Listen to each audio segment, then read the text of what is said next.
Good morning, everyone, and welcome to Coffee, Buses, and Politics. It's a wonderful Friday morning, about 7:40 a.m., and I'm here with Stephen and David, and today we will be discussing Labour's announcement yesterday on Great British Railways. Of course, the announcement was all over social media, newspapers, and so on, and there are mixed reactions, as it's always the case with those big policy announcements.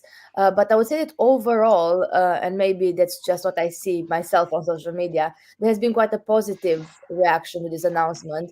And what's really interesting as well in terms of public opinion, when you do opinion polls on whether people believe that rail as a service should be into public ownership, I think it's fair to say that the majority constantly throughout polling does agree with that.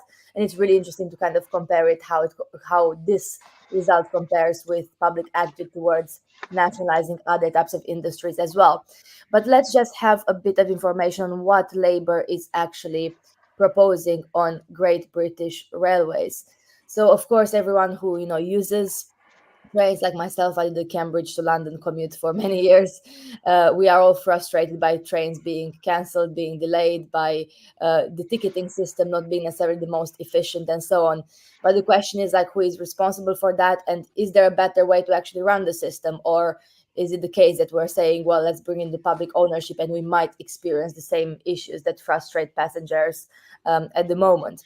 So Labour's plan announced yesterday is to create a unified and simplified governance structure that, in Labour's words yesterday, places passengers at the heart of this, rather than profits and making money out of the train industry. And it's really what is really interesting about the announcement yesterday is that it's framed in a really pragmatic way. So looking at like how trains can be made more reliable, more affordable, efficiency, of course, accessibility. We can discuss about this in terms of accessibility of public transport, including trains, safety. And some of the things, I'll just read a bit of a shopping list of things that were proposed yesterday, and then we can comment about the announcement as well as some of the challenges to it. So they're saying automatic delay and cancellation refunds, more integrated timetables, ticketing and fares, an ambition to introduce a best price guarantee. So, like it's the case in Transport for London, um, a single new passenger watchdog, the Passenger Standards Authority, and better connectivity. That's one that I was really interested in because, pretty much every train I go on doesn't have proper Wi-Fi, so I can't do work, and that's not productive commute time. Apart from the Cambridge to London one, which sometimes does have, but not always. But what's really interesting for me is how this model of nationalizing railways would allow for a better integration with other modes of transport, such as the bus timetables, cycle hire, and so on. And it's a really interesting point because often when you get out of a train station and there's a bus stop as well, Yeah. the timetables are not aligned. So let's stop for a minute and ask initial reactions. So when you saw this plan and the reactions to it, so David, what did you think in general about it? Yeah, positive, really positive. I mean, uh, it's a sensible way of dealing with one of the main problems on the railways, which is actually too much micromanagement from the centre. And so, ironically, by nationalising it, you would reduce direct central control. What this would be doing is hopefully introducing a sort of a mastermind, dare I say, a fat controller for the railways, so that you've got so that it actually works as one, as one system. Um, the big one is you've got and this is undoing a mistake that goes all the way back to privatization, which is that the trains and the tracks would be run by the same people, which is a big one. I mean, I think there is a big there's the way it's being done is by, as the current contracts expire, not renewing them. In a couple of cases, I think they're using break clauses, and of course, in quite a few cases, they're already in house. It's all, they're. Um, I mean, this is basically um, dealing with the problems that there were with the network because of the way privatization happened and the fallout from COVID, where passenger numbers are recovering, but the times people travel have changed because people commute less because more people work from home. But yeah, very positive, very positive. And I said it's because it's bringing back, it's what you talked about the sort of integrated system and the things like the sensible ticketing, best price guarantee, all of that becomes possible. If not possible, certainly much more likely to actually happen with one organization doing it. So I'm happy. So the infrastructure, the railways, the actual hard bits, the stations and the tracks are actually nationalised already, aren't they? They're run by a national company. Is that correct? That's Network Rail, which is owned by the government since 2014. Yeah. So I think so. The tracks, the permanent way, yes. The stations are all owned, but the big ones, only the big ones, are actually run by Network Rail. So if you go to Huntingdon or go to St Neots, that station is run by I was going to say First Capital Connect, by Great Northern. Oh, is it? Yeah. Okay, I hadn't realised that. Yeah, that's interesting. I mean, I think we can all say we talk a lot about buses and the damage that privatization did to buses, and the damage to the railway network is at least as much, isn't it? And so the concept of foreign of government rail ownership might not be completely popular, but one of the realities is that lots of the operating companies are already owned by foreign governments, aren't they? Yep. So Deutsche Bank, which is part of the German government, owns Arriva. I think they own a quarter of all British train operating companies, including Chiltern, Cross Country, London Overground, Grand Central, and Northern. Dutch Railway owns Abellio, which runs ScotRail and Greater Anglia. SNCF from France own Keolis. They've all got stupid names, haven't they? And even the Hong Kong government owns MTR. Italian Railway runs Trenitalia. So obviously, foreign governments still see the commercial advantage of running British railways. So it does seem rather sensible that our own government should have a stake or a complete stake in running our own railways, because it's a business that other governments want to be in. So why not our government? Yes, I don't necessarily have an objection to the trains being provided on. So the franchise model hasn't worked. It just hasn't. I don't mind them necessarily being contracted out. So like a fee for service model, like on London buses. I don't necessarily object to that if that's the most efficient way of doing it, or as we change from one to the other, or whatever it happens to be.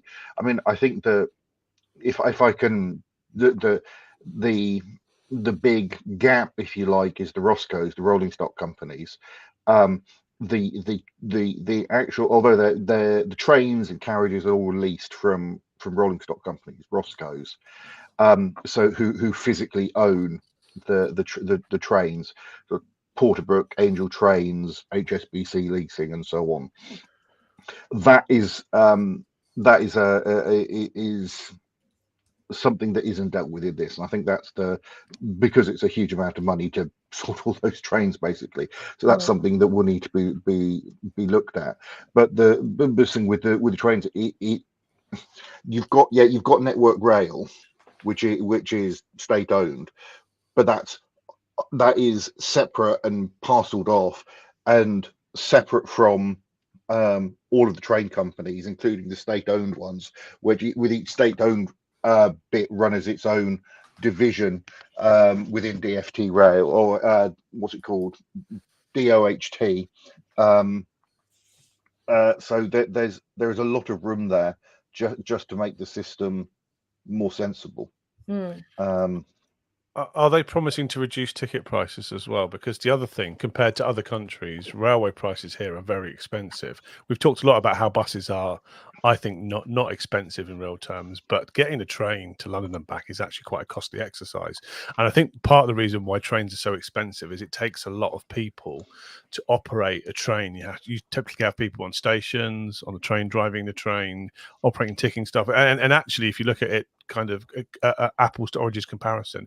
There's far more people involved in running a train service and running an equivalent number of people on an aeroplane, say, which is why aeroplanes quite often are cheaper. One of the reasons they can run aeroplanes so cheaply. So is there a commitment to reduce the cost of tickets?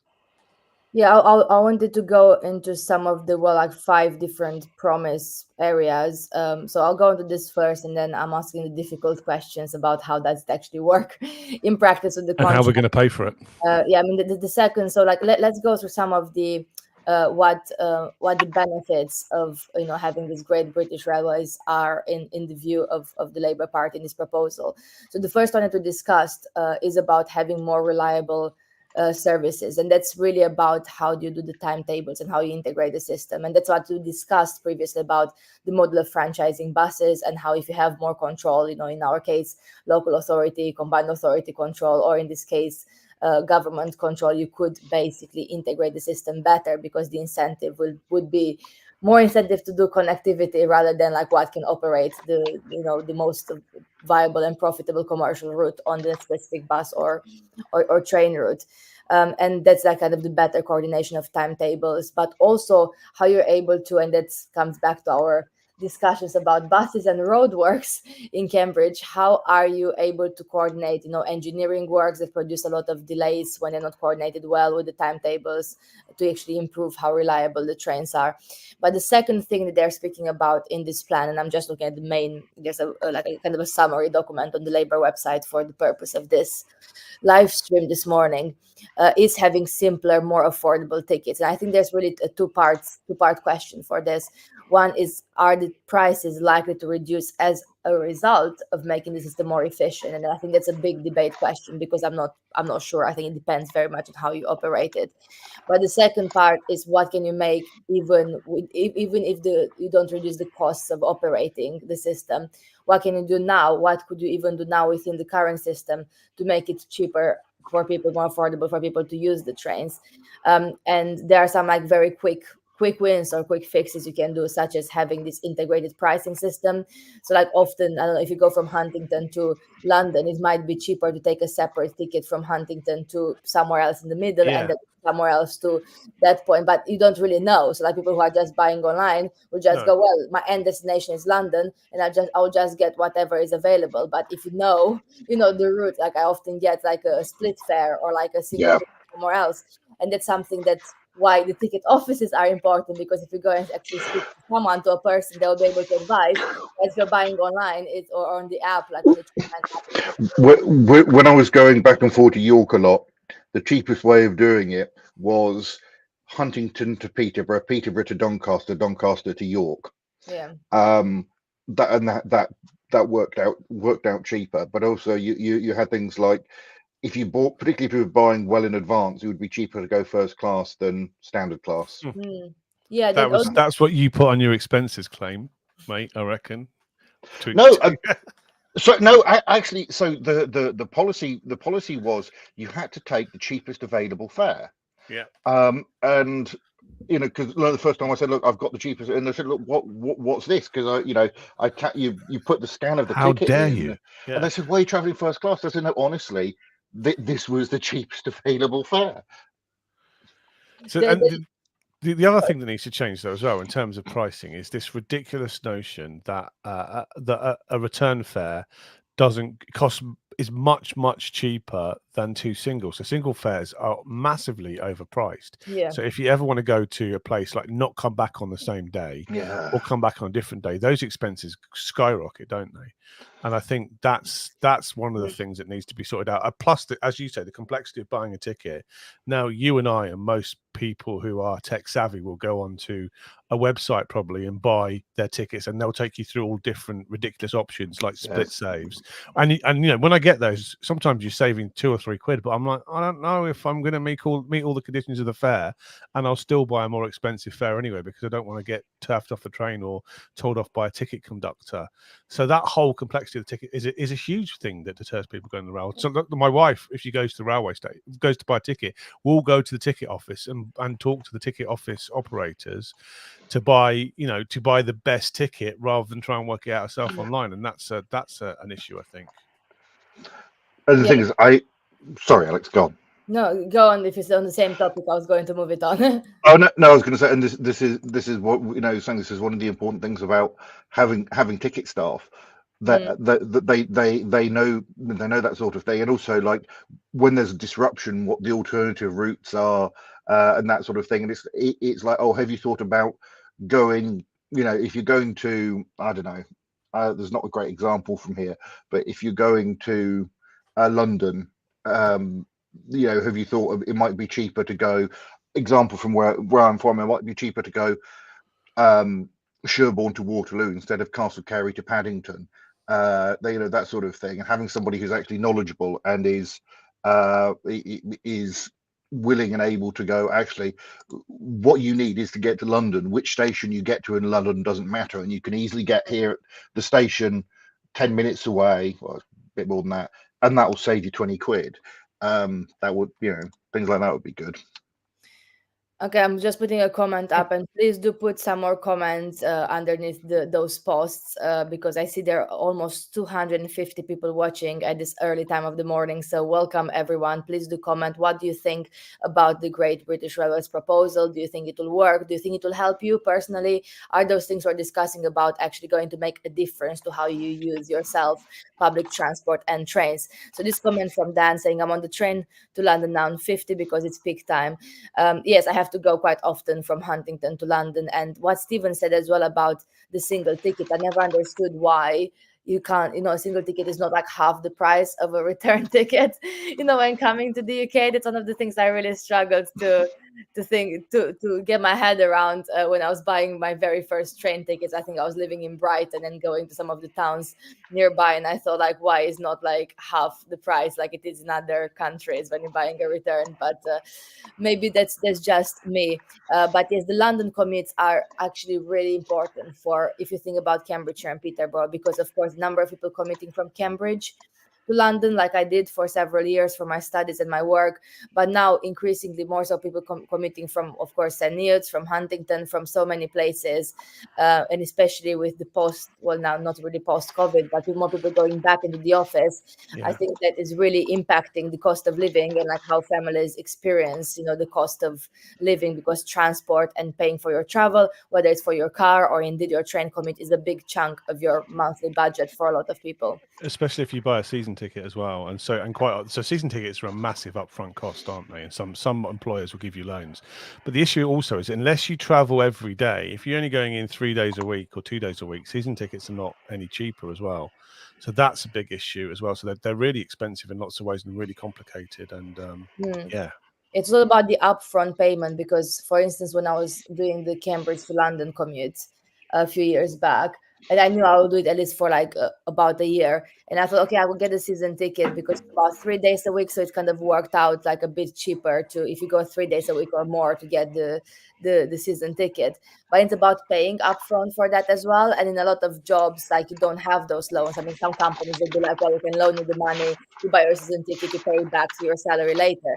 In many jobs, you don't get that, benefits, like that work benefit of like season ticket loans.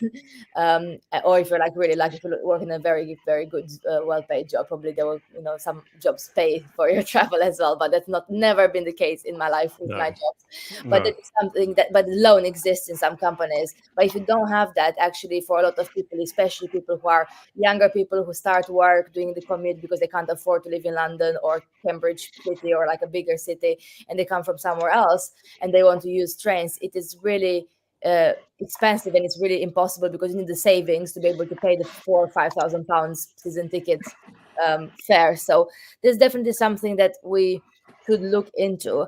I'll bring in another cost question, because now that we spoke about, what should be, how the ticket prices could be cheaper, and what can we do to improve the efficiency of ticket pricing. I guess the first question that, when people see this proposal, imagine you're not so much of a train expert like you two seem to be, and someone just looks at this online and thinks, all right, I mean, it's a great idea, and in fact, the YouGov polling yesterday said that 69%, so almost 70% of British people support trains operating companies back into public ownership. So that is like, in terms of public opinion polling, a very high support of almost 70% of people supporting this policy.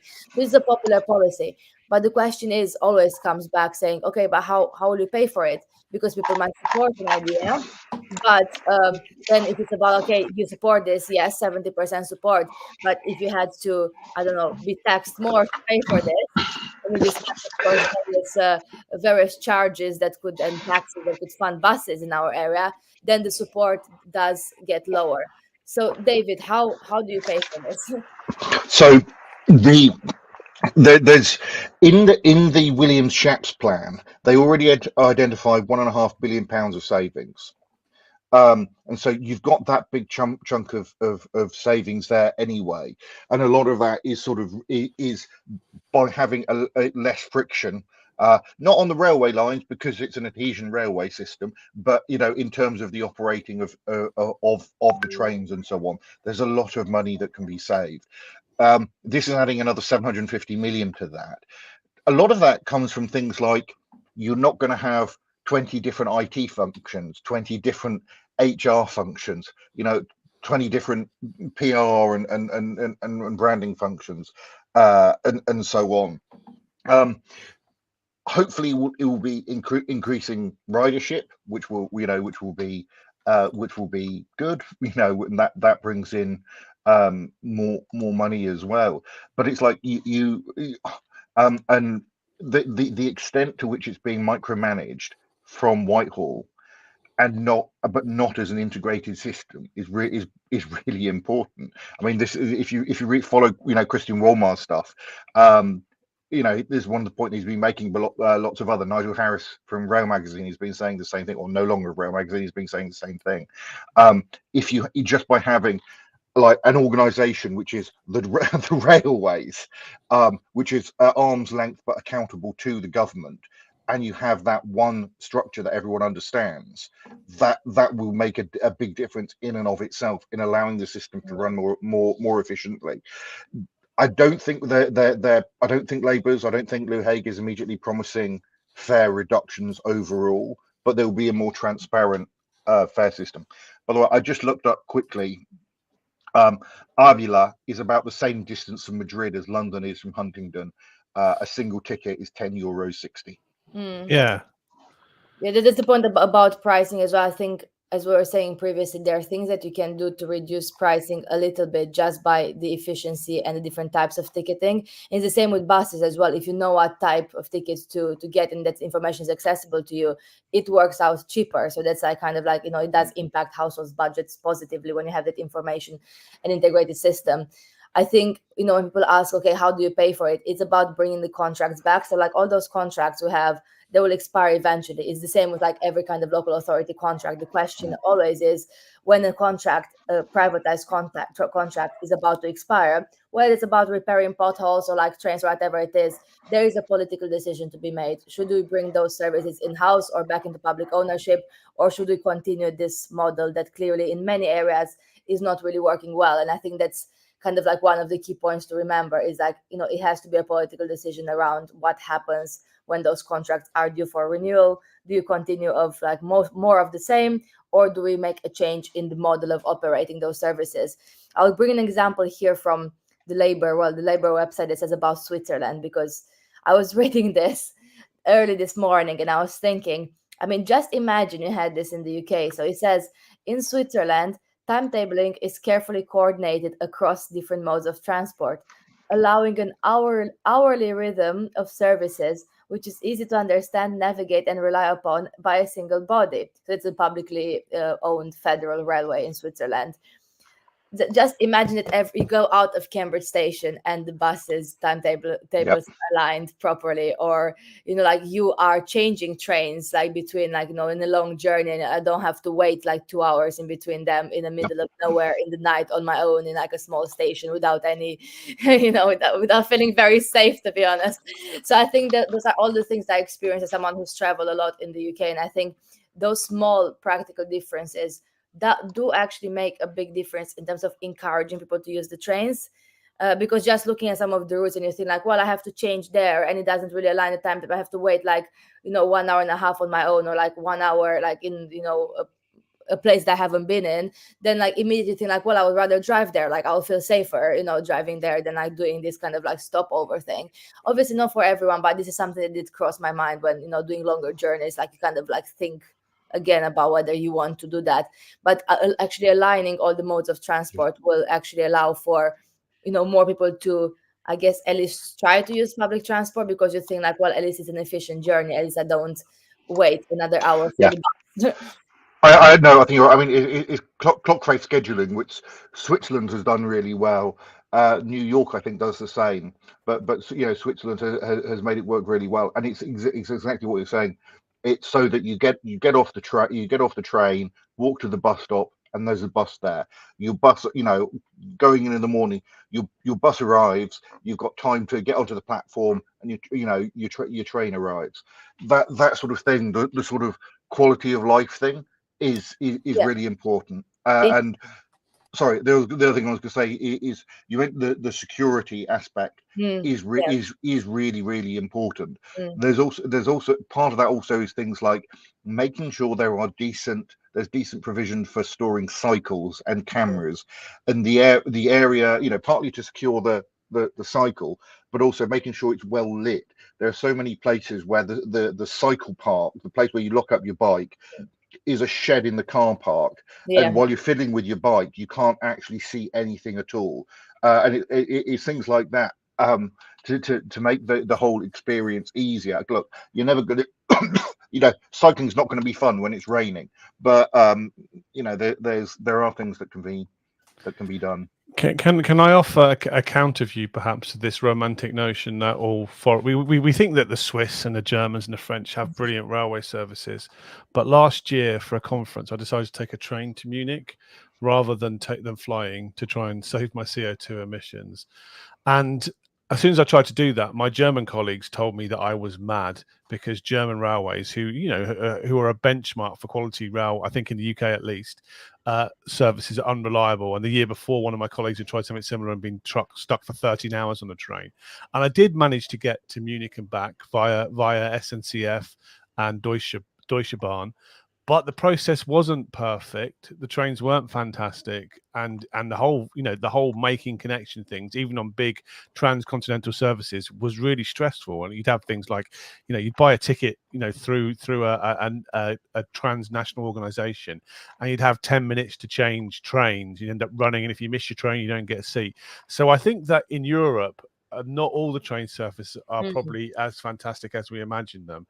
And of course, in the 70s and 80s, when we were kind of national rail, that was also an object of local ridicule as well in the UK. But I suspect if we went back now in a time machine and got on those trains in the UK, we'd probably think they were excellent by modern standards. So there's been some erosion of. Can I jump on? So there have been problems with Deutsche Bahn, and one of the other things is we actually have a better regional network than a lot of places, which if you look at France and so on. And so no system is perfect, but I think when you look at the issues that we do have on the network, and the cost of tickets, and the high amount of money going in, it looks like a bad deal. The thing is, ironically, the trains around here aren't bad. Try getting a train across the Pennines, and I think things have improved since it stopped being Northern Rail and it's come in house. But even so, still the amount of time it takes to get from Leeds to Manchester, or on a sort of not really big enough train, it ain't impressive. I mean, the train service is there, which is something. Equally, we do have capacity problems. I mean, sorry, this is getting on a different subject, but HS2 shouldn't have been advertised as high speed. The point about it was more capacity. Different issue, I know. But equally, yeah, you can end up in problems. But you can also, that sort of illustrates part of the issue when you're doing trans-European journeys with connections, is that you're using different companies. The thing is, you're using different companies here and doing those connections and so on within 200 miles. Equally, you can particularly if you get the long distance trains, those tend to work really well. You know, they are generally, you know, from my experience, pretty good. And like the if you take the night jet trains, which are the ones that Austrian railways do, those are great, and they actually work. You know, they do work well, and you can do the sort of long transcontinental journeys sort of fairly painlessly. So I mean, there's absolutely criticism made. I'm also, you know, I'm not being all rosy-eyed about the Deutsche Bahn or SNCF or Renfe or anything, but I think they are overall in a better position than we are. Just Yeah, on I'd British, agree. just on British Rail, you know, people say, oh, do you want to go back to the bad old days of British Rail? Right, passenger numbers were starting to increase before privatization, and they weren't just increasing in Britain. I mean, or they weren't just, you know, they're also increasing, for instance, on the tube, which is which is held differently, and they were also increasing across Europe because driving was becoming rubbish and not practical, and people were, you know, sort of moving further out. Privatization did continue that, but partly it's because they did have that access to private capital, because British Rail was starved of capital under the, you know, and in the government in the 80s and 90s, and so they could go for some of the easy wins, which I think British Rail would have been able to do before the sort of the big change in British Rail before privatization was called sectorization, which would be a different way of organizing things. So you had like intercity, the ones going into London, freight, and so on, was actually working well. It's when you look at things like the East Coast Main Line, where British Rail were told they could do the upgrades to electrify it further up, but had to do it from within their existing budget, which they still managed to do. And then it's like, but it's then the private companies come in and they've suddenly got access to this private finance. It's like, well, you know, if you give me access to a whole load of money, I could improve the service as well. Now that there's so there's that. So yeah, British Rail wasn't perfect, far from it.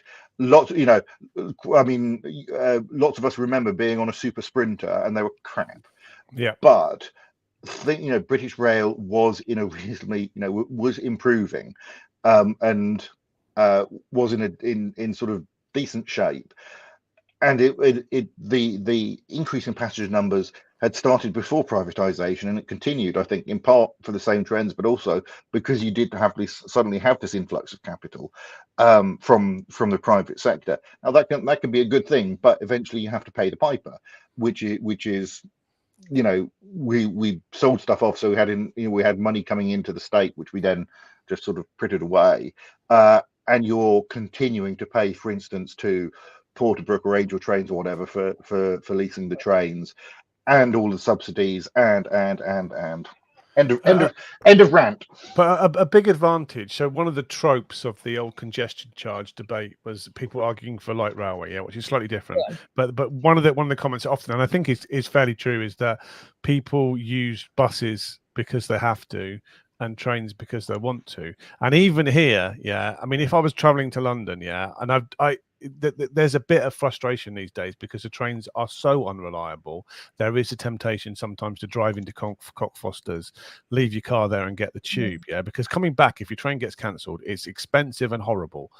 But I mean, on a level playing field, more people would choose to use the railways because the railway is quite a relaxing way to travel. Not so much on commuter services where you're not guaranteed a train, but if you're traveling, you know, on a long distance journey, you're guaranteed a seat. You can look out the window, and I think traveling by railway is rather lovely compared to almost any other form of transport, including flying as well, which is why I took the train across Europe as well. So I think that's a big advantage of the trains, and something. And as you say, people want to use trains, so there's a captive, almost national audience who wants to use trains, but are sometimes either priced out of it or scared out of it by the reliability issues. Well, let me bring in this issue about like service quality, because it's really interesting what you said, Stephen, about the experience of traveling by train, and how the commuter service is the busy commuter service compared to perhaps longer journeys. So because I think there are like, several elements that factor decision whether to travel by train or drive to your destination. Of course, how reliable it is, how long it takes, how long the journey takes in terms of, compared to driving. But I think the service quality is important, because a lot, just speaking to some of my friends who, drive everywhere and don't even take a train. I have a friend who would absolutely choose to drive to London from Cambridge, even, with the situation in London with the parking and everything, Awful, rather than yeah. taking the train from Cambridge. And that's obviously like more like not extreme, but like more on the other end. Most people would take the train from Cambridge to London over driving and parking in central London. But it's really interesting, because the reason for him is about the quality and how it feels, how the experience feels like being on the train. And one of the things you're saying, like, well, like my car is like always warm and clean, and like I have, my music and like, my environment and everything. Whereas the trains are like, sometimes they're cold, like they're not very clean. So it's all about the description, it's about the service quality. So I wonder to what extent, like those quick wins in terms of making the trains, cleaner carriages, like inside the train, like having tables, perhaps more tables for people, especially on the commuter services, to work on, having Wi-Fi that actually works. So, your commute time doesn't feel like although like, driving, you can't do much anyway, but it doesn't feel like a waste of time. I just sit there and my phone doesn't work, my laptop doesn't work, and I'm just like spending 2-3 hours, 4 hours a day doing nothing, when I could be, doing something if I had proper functioning Wi-Fi. You don't need Wi-Fi to do work. You could just do stuff without Wi-Fi, Alex. You could Yeah, just write or something.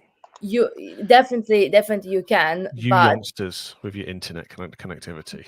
definitely you can. But like, I'll tell you one I mean, when I was commuting, the Cambridge to London commute, the easiest thing to do on a commute, if you want to be like productive, is actually very like lower effort, like simple things like doing your email backlog, or like, doing things, because of course, there's still background noise. And I didn't write my PhD, like, I mean, some parts of it, but I didn't write the best parts of my PhD on the train. But I did do like hundreds and thousands of emails. I would say one of the things I like most about transatlantic flights is the lack of, it's changed a bit now because you can get internet, but the lack of internet coverage meant that actually for me, if I was going to have an 8-hour flight, it would be some of the more productive time in my life, because there was not much else to do and you could sit and write. But that's not a good excuse for not having. No, I think if you have in your job things that you have to write, or like you're doing your studies, or like doing reports, or like evaluations and so on, definitely 100% do right on the train.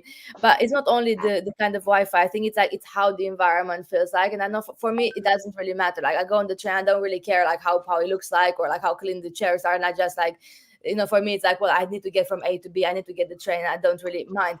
But for a lot of people, it does matter. And I think those are the things when you can have some quick wins to make the option of traveling by public transport, in this case by train, more attractive. If you invest some money in like how the trains are presented, and how how the environment feels like, in terms of like, how cold it is sometimes on some trains, as well as like, this kind of whole discussion around the Wi-Fi and connectivity. The biggest issue for me, the one thing, I mean, so obviously the price of fares is important, but normally, I'll suck that up. For me, the thing that discourages me from using trains most is the reliability issue. I mainly travel to London, unless it's a business trip, and I'm going up the country, which is rare. So it's just that I'm always terrified. So if I'm out in London, it's a bit like coming back from Cambridge on the 905. I'm terrified that the train is going to get cancelled, and it almost spoils my experience.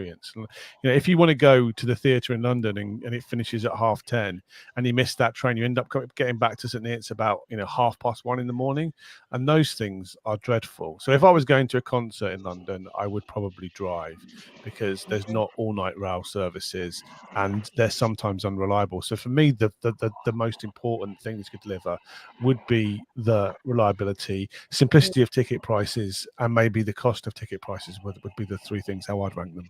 I think the same for me. Like, for me, the reliability is the most important, and the timing as well, because so many times when I had to be in London till late, and you're always rushing for the last train, you think, well, if this gets cancelled, I'm literally stuck here. There's no more way to get back to, in that case, Cambridge. But I think in addition to the ones that you said, for me, what is in Labour's plan as well, discussing about safety.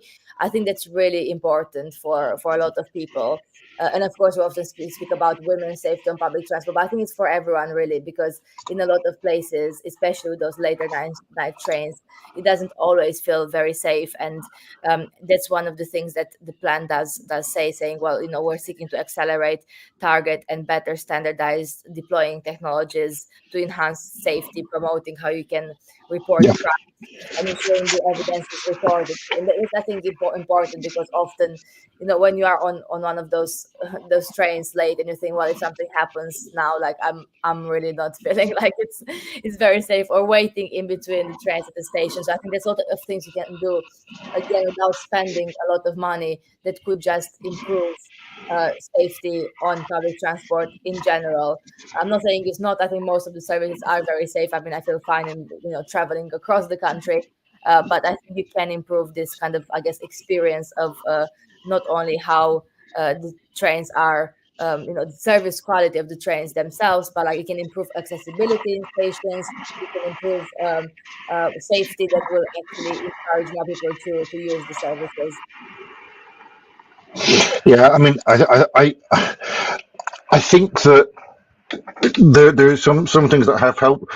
You get much more, particularly on commuter rail. You have walk through carriages much more often, which I think helps. You do have more announcements about how to get in touch with British Transport Police and so on. Ultimately, I think people would like to have guards on trains. I think that but that is, expensive, and you do still, there are people, particularly women, still do get harassed on trains, and other forms of public transport. And yeah, I mean, Stephen, you're on mute.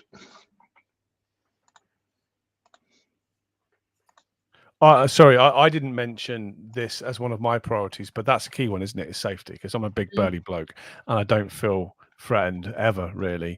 But that whole issue of people feeling safe on late night trains is a huge one. So if my wife was getting a train back, late from London, yeah, I'd be nervous, and I'd certainly pick her up from the station. So that's a really important point as well. It's a discussion about staff as well, because I do remember like all the debates around, okay, how many staff we should have and like what roles are important. And of course, like thinking about safety at stations as well in terms of station staff.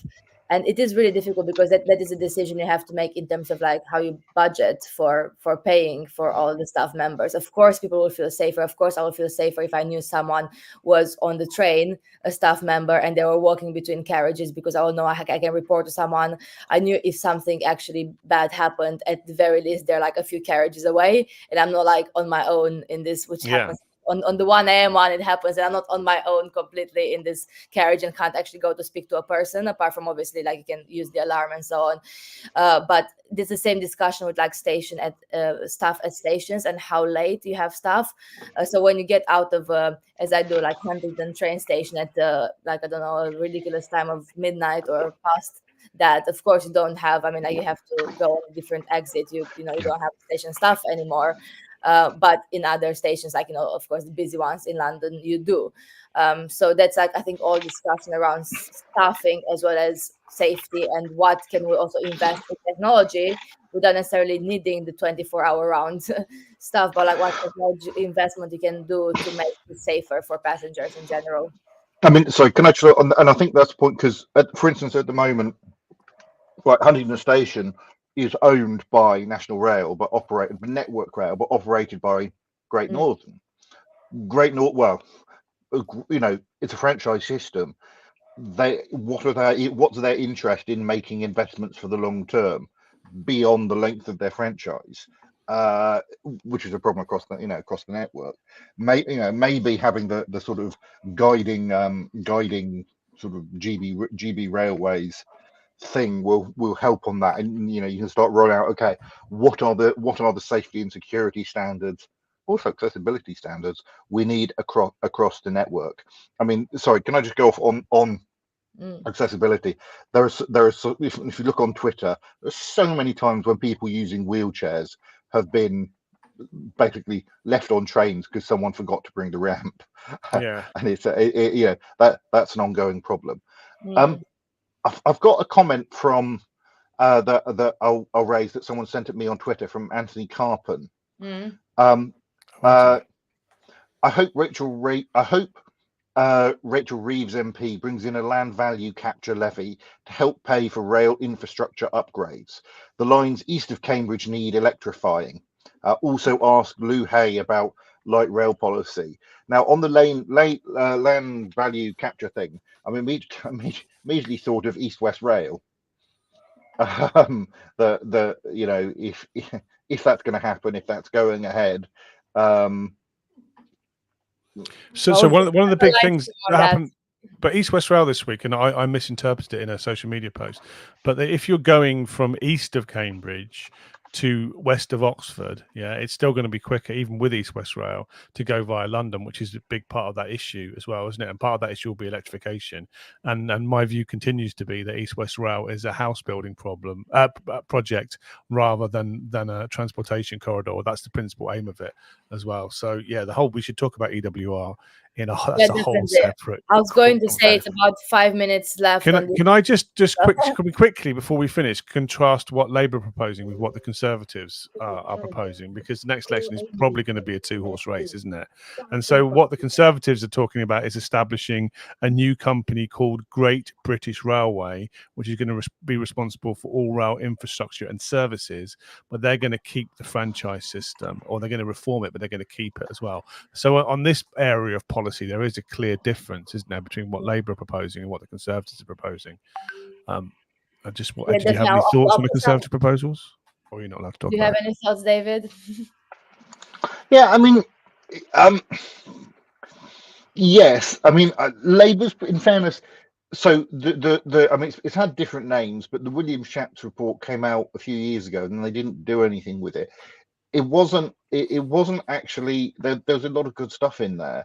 I think this is A, making it happen, and B, doing more, but along the same lines, or sort of building from that base. I mean, the franchising system did not work, has not worked, has collapsed, needs to go away. And I think that is the big failing with it. It hasn't worked. But the thing is, if you think of all the different railway bodies you had, like Railtrack, Network Rail, Office of Rail Regulation, there's been a whole bunch of them. Actually, just having slightly strange one. Do you remember? Was it oh God, what's his name? Was it Zbigniew Brzezinski said, "When I call Europe, which number do I call?" During the Cold War. Similar thing here. When I want the railways, who do I call? And actually, if you have a thing called the railways, you can call someone up and say, metaphorically, "Oi, what's going on?" Which at the moment you can't. Yeah, well, just as a quick example of that, and a rather trivial one, coming back from Liverpool last year, I got off at Milton Keynes because if you want to go to Liverpool, I had to drive to Milton Keynes and get a train up from there. But I got off at Milton Keynes instead of London, left my jacket and my bag on the train. And you'd think, that's a train going to a terminus. You'd be able to ring up a lost property number and get it. But that process was incredibly complex, and basically all my stuff just disappeared into the ether with no responsibility, different companies handling it. And that's just it's a huge issue. Can we just answer this one then? That this has come up and it's a criticism to me. Why do I have a problem with house building? I don't have a problem with house building at all.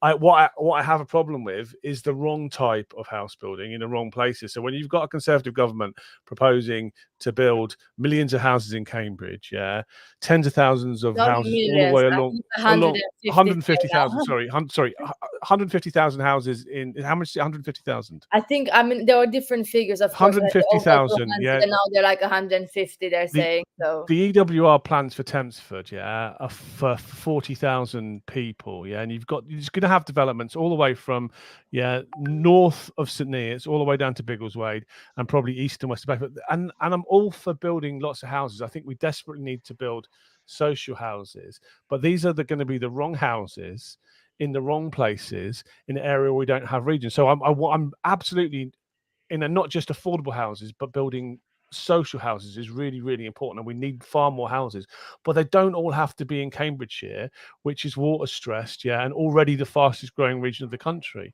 And so that's an issue. It's a difficult problem to solve, and we should probably talk about it at a different time. Sorry for hijacking. Well, definitely we can do it. I would love to have a live stream on just housing and housing targets and so on. There are almost 500 people watching now the live stream, so thank you everyone for listening to all our great. We're 498. We need to carry on until it gets to 500. We have to wait. But I was going to ask you a last question before we end this live stream. What is your favorite, your favorite journey by train in the UK, and your least favorite? If you can give me one very positive experience and one horrific experience that you had using our railways. So Alice and I went on holiday last year to Cornwall, and we took the sleeper train, and that is fucking one. Sorry, pardon my language. It's a fabulous way of traveling. And I just happened to. So you get on at Paddington, and it's all just amazing. And we had a cabin, and we sort of go. You go down. I didn't get much sleep because I was too excited because it was a train. But around dawn, I woke up and just sort of went and sat in the lounge car, because there's the section where I can't remember what it is, Devon, where you go along, and the track is right by the coast, and so you've got the little waves coming on and going down, and then over the Tamar Bridge and through Cornwall. That is fantastic. That's a really lovely journey. The East Coast Main Line, sort of going up in the northeast, as you go through Newcastle and to Edinburgh, is very impressive as well. It's beautiful landscapes, sort of urban and natural. But I think I'd still go for the Night Riviera train down there, which is just fantastic. For the worst, I am actually going to go for York to Manchester, because a journey I did several times, and it was buttock clenchingly awful every time. I haven't tried that one, but I know now not to, if you say it's one of your worst experiences. It's not fun at all. I mean, there are some train journeys that I haven't done that I would like to do. There are some up in Scotland which look fantastic. There's also some, oh god, what's the name of the big, I'd love to go and go over, but also see the Ribblehead Viaduct, for instance, and so on. So there's bits I would like to do. I'd still like to do at some point. But yeah, to answer the question, favorite Cornish Riviera. Both worst is going to be, I'm afraid, York to Manchester, York to Salford. Well, 500 plus people watching, so Great. Steve, we can finish now. My favourite railway journey is, I mean, I love the East Coast Main Line. Is great, isn't it? Because we can get to Edinburgh in perfect comfort, and it's amazing. My favourite part of that journey is the bit. I used to be a season ticket holder at Middlesbrough Football Club. Me and my son used to get the train up most Saturdays, and it's a beautiful little run up to Darlington. And you change Darlington, go to Stockton. That's like the first railway, isn't it? Yeah, and that history of that bit I always really love, and I love the destination. The only bad experiences I've had is I spent the first 3 years of living in St Neots commuting to London every day, and the reliability was much better in those days, but sometimes being stuck on really crowded trains on the way home and having to stand up, talking about having Wi-Fi, having a seat for me is a real advantage, because 9 times out of 10 I'll get on a train and fall asleep. So crowded train services commuting into London back in the day was an issue for me, but I think it's less crowded now. I don't know if you remember the Dusty Bins, the Class 321 trains, which were the only ones left where you had, on that route, where you had 3 and 2. You couldn't, they weren't big enough for anyone to sit on there, and those were horrible trains. The 365s were vastly better, and now the 700s are vastly better, though I miss the 365s a bit. Well, I have to say that anyone who did early morning and or late night commutes on commuter trains, probably your least favorite route would be the commute, because I think, like, for me as well, I think I've been on worse trains definitely in terms of, like, the service quality, or, like, how safe they are and so on, than the Cambridge London commute. But I think after I've done that for several years, and exactly like Stephen says, like sitting on the luggage rack, sitting on the usually not very clean floor, like, like being like too hot or too cold, or like, just having the like experience, which you spoke about, how can we incentivize people to travel by public transport, is about the quality of the service, and like the quality, I think either Stephen or David mentioned the quality of life. And that definitely takes a lot, because after you're like 4 hours sitting in an uncomfortable environment, that impacts It's how you horrible. feel at work, how you feel, like, in terms of like your mental health and so on. And I really think we should be thinking about those quick wins, because those could massively improve people's experiences actually going back and to and back from work. So yeah, after I did this, I realized the Cambridge London train is not the worst by far. It's quite reliable. Like, it's one of the most expensive ones per mile in the country, I think, still. But it's like quite, it does show up on time usually. But the experience itself on the busy services is what makes it your least favorite route. My my favorite route, I think, I mean, there's several, and I have to say, compared to David's brilliant examples of train routes that have a nice view, I mainly use trains for work purposes. I go to wonderful places that are, for work. So I'm mainly traveling to, Peterborough, from here to Stevenage to Ipswich, to like campaigning areas in general.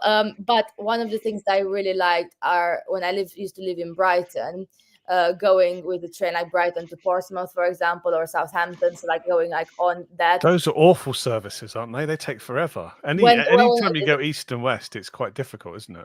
I found it quite relaxing like that, because I didn't go on a commute time, because it was like it was the only time I actually probably used the trains for other purposes other than just going somewhere very quickly to work or to a work event. And I think, yeah, they're very slow, like getting in between all of those, like, Brighton to to Worthing, West Worthing, East Worthing, the one it's all stopping.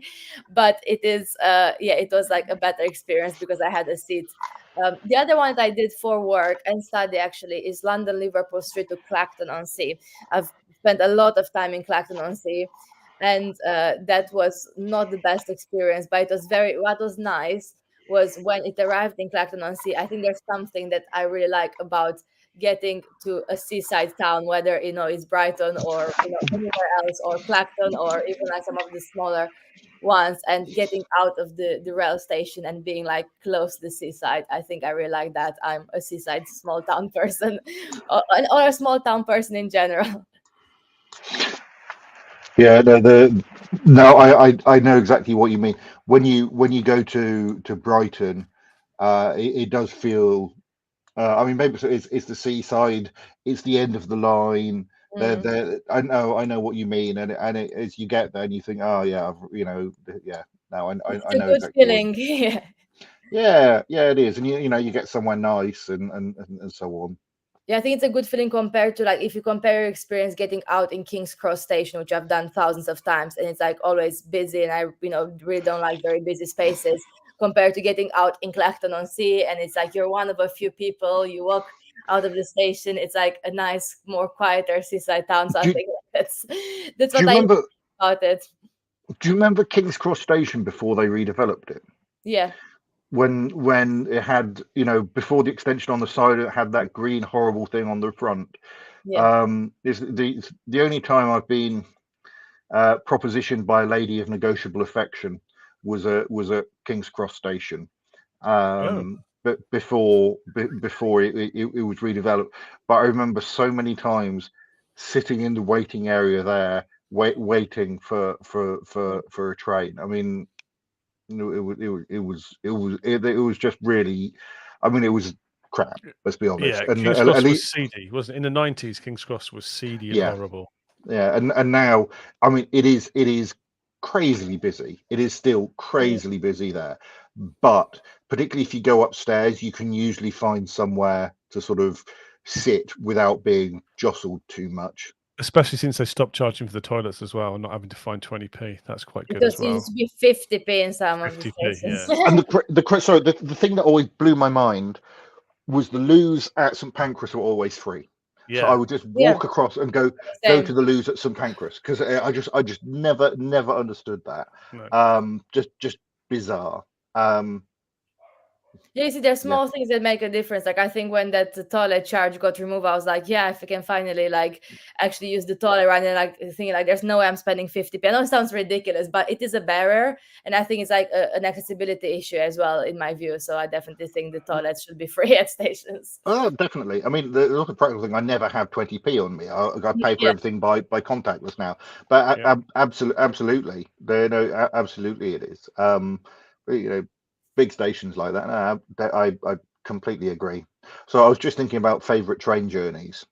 So we go to Minehead fairly often, and last time we went earlier this year, they were just getting the Heritage Railway there ready to go. So they were just starting to steam up some of the engines and so on.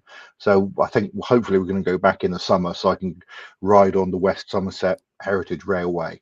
And I think this is the big disappointment with Lou Haig's plan, is she isn't reintroducing steam trains, which, let's be honest, everybody wants. Bring back the Coronation Princess class and so on.